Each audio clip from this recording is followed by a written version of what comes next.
வணக்கம் நண்பர்களே, நீங்கள் பார்த்து கொண்டு இருப்பது உங்கள் கௌசிகா ரிவ்யூ. சரி வாங்க வீடியோக்குள்ள போய் என்ன நடக்க போகுது அப்படின்னு சொல்லிட்டு பாத்தீங்கன்னா, நம்ம மல்லி இருக்காங்கல்ல, எப்படியோ ஒரு வழியா பேசி புரிய வச்சுட்டாங்க, உண்மையெல்லாம் தெரிய வச்சுட்டாங்க.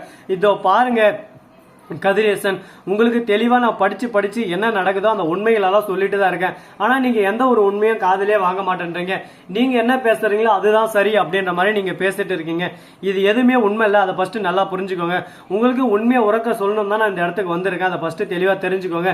இதுக்கு மேலேயாவது நான் என்ன சொல்ல வரேன் அப்படின்றத புரிஞ்சு நடந்துக்கோங்க அப்படின்னு சொல்லிட்டு ஒரே வார்த்தையில முடிச்சுட்டாங்க.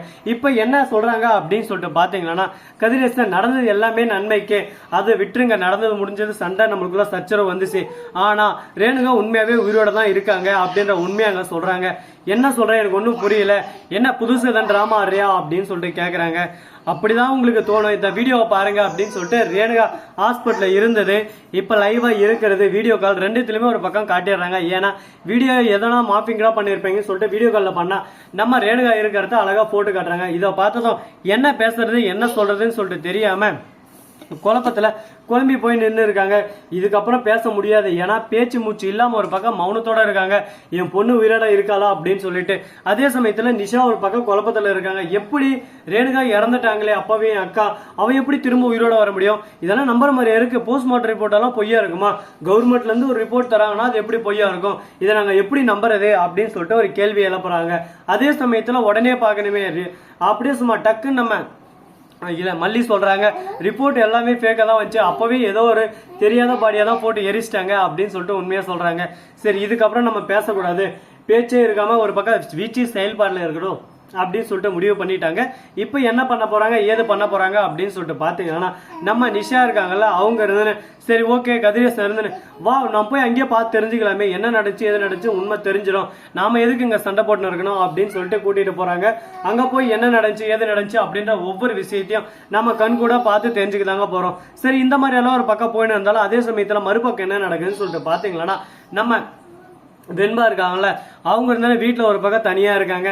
என்னது எல்லாமே எங்க போனாங்க என்ன நாங்கன்னு சொல்லிட்டு ஒண்ணுமே புரியல, எங்க தான் போனாங்க என்ன ஆச்சு அவங்களுக்கு அப்படின்னு சொல்லிட்டு குழப்பங்கள் நிறைந்த ஒரு தொடராக தான் இப்போதைக்கு மல்லி தொடர் ஒரு பக்கம் ரன் ஆகிட்டு இருக்கு. சரி இந்த மாதிரி எல்லாம் ஒரு பக்கம் போயிட்டு இருந்தாலும் அதே சமயத்துல மறுபக்கம் என்ன நடக்குதுன்னு சொல்லிட்டு பாத்தீங்கன்னா, கதிரேசன் ஹாஸ்பிட்டலுக்கு போயிடுறாரு. அங்க போயிட்டு அம்மா ரேணுகம்மா எப்படிமா இருக்க, இந்த அப்பாவை தெரியலையம்மா அப்படின்னு சொல்லிட்டு போய் கன்னத்துல கை வச்சு கொஞ்சிறாரு. ஏய் சீப்பு ஹெல்ட்டு போயில யாரு நீ அப்படின்னு சொல்லிட்டு முடிக்கடிக்கிறாங்க. உடனே ஒண்ணுமே புரியாம அப்படியே சும்மா பதட்டத்துல சைலண்டா நின்று பாக்குறாங்க. அவளுக்கு பழசு எதுவுமே ஞாபகம் இல்லை, சுயநிலவு பாதிக்கப்பட்டு இருக்கு அப்படின்னு சொல்லிட்டு சொல்றாங்க. இதை கேட்டதும் என்னடா கொடுமை இது, கொடுமைன்னு கோவிலுக்கு போனா கோவிலே தலைவிரிச்சு ஆடுன்னு இருக்கு அப்படின்ற மாதிரிதான் ஒரு பக்கம் போயிட்டு இருக்கு. இதுக்கப்புறம் இந்த பிரச்சனை இப்படியே போறதுக்கு விடக்கூடாது, இந்த பிரச்சனை ஒரு முடிவுக்கு கொண்டு வரணும் அப்படின்னு சொல்லிட்டு முடிவு பண்ண இருக்காங்க. இப்ப என்ன பண்ண போறாங்க ஏது பண்ண போறாங்க, அடுத்து இவங்களோட மூவ் ஆக்ஷன் எல்லாமே என்னவா இருக்க போகுது அப்படின்னு சொல்லிட்டு நிறைய கேள்விகள் ஒரு பக்கம் ஓடினு இருக்கு. சரி இந்த மாதிரி எல்லாம் ஒரு பக்கம் போயிட்டு இருந்தாலும் அதே சமயத்துல மறுபக்கம் என்ன நடக்குதுன்னு சொல்லிட்டு பாத்தீங்கன்னா, நம்ம நிஷா இருக்காங்களா, அவங்க இருந்து தர்ற சம்பாதிச்சு இந்த மாதிரி தாங்க போயிட்டு இருக்கு. எவ்வளவு பிரச்சனை வந்தாலும் எல்லாத்தையும் ஒரு பக்கம் சமாளிக்கிற பக்குவம் என்கிட்ட இருக்கு, நான் பார்த்துப்பேன் அப்படின்னு சொல்லிட்டு நம்பிக்கையோட இருக்காங்க. அந்த நம்பிக்கை வீண் போகாது, எல்லாமே நல்லதே நடக்கும் அப்படின்னு சொல்லிட்டு நினைச்சுன்னு இருக்காங்க. இதுக்கப்புறம் தான் நம்ம பார்த்து தெரிஞ்சுக்க போறோம், நல்லது நடக்குமா நடக்காதா, என்னென்ன பண்ண போறாங்க ஏது எது பண்ண போறாங்க அப்படின்னு. இந்த அளவுக்கு தாங்க பிரச்சனை எல்லாம் போயிட்டு இருக்கு. இதெல்லாம் சமாளிச்சு ஒரு நிலையான ஒரு பக்குவத்துக்கு வந்தா மாதிரிதான் எது ஒன்றும் உண்மையா பொய்யான்னு சொல்லிட்டு தெரிய வரும். இல்லைன்னா எல்லாமே ஒரு பக்கம் போலியான ஒரு தோற்றமா தான் இருக்கும். இந்த மாதிரி தாங்க பிரச்சனை எல்லாம் போயிட்டு இருக்கு. சரி இந்த பிரச்சனை எல்லாம் ஒரு பக்கம் போயிட்டோம், இதுக்கப்புறம் இதை பத்தி நம்ம பேச வேணாம், அடுத்து என்ன பண்ணலாம் ஏது பண்ணலாம் அப்படின்ற ஒவ்வொரு விஷயத்தையும் நம்ம யோசிச்சு ஆகணும். அது மட்டும் இல்லாம நம்ம நிஷா இருக்காங்களா, அவங்க இருந்து ரேணுகாக்கா என்ன அடையாளம் தெரியலையா, என்ன பாசமா அம்மா போல இருந்து என்ன பாத்துக்கிட்டே என்ன மறந்துட்டியா அப்படின்னு சொல்லிட்டு கேக்குறாங்க. உண்மை எல்லாமே மறந்து போச்சு, இதுக்கப்புறம் நான் என்னத்த சொல்ல ஒண்ணும் இல்லை. இந்த அளவுக்கு தாங்க ஒரு பிரச்சனை எல்லாம் போயின்னு இருக்கு. அந்த பிரச்சனை எல்லாம் எப்படி சமாளிக்க போறாங்கன்னு சொல்லிட்டு தெரியல. சரி முடிஞ்சதெல்லாம் முடிஞ்சிருச்சு, இதுக்கப்புறம் இந்த பிரச்சனை நம்ம இன்வால்வ் பண்ணக்கூடாது, இந்த பிரச்சனை பெருசாக கூடாது, எப்படி இதை சிறுசிலே கிள்ளி எறியணும் அப்படின்ற மாதிரி சிறுசில இதை எப்படி இப்பயே முடிக்கணும் அப்படின்ற விஷயத்தை தான் நம்ம யோசிச்சு ஆகணும். என்ன பண்ண போறாங்க ஏது பண்ண போறாங்கன்னு சொல்லிட்டு தெரியாம ஒரு பக்கம் பதட்டமோ பயமோ நிறைந்த தொடராக தான் நம்ம மல்லி சீரியல் இப்போதைக்கு ரன் ஆகிட்டு இருக்கு.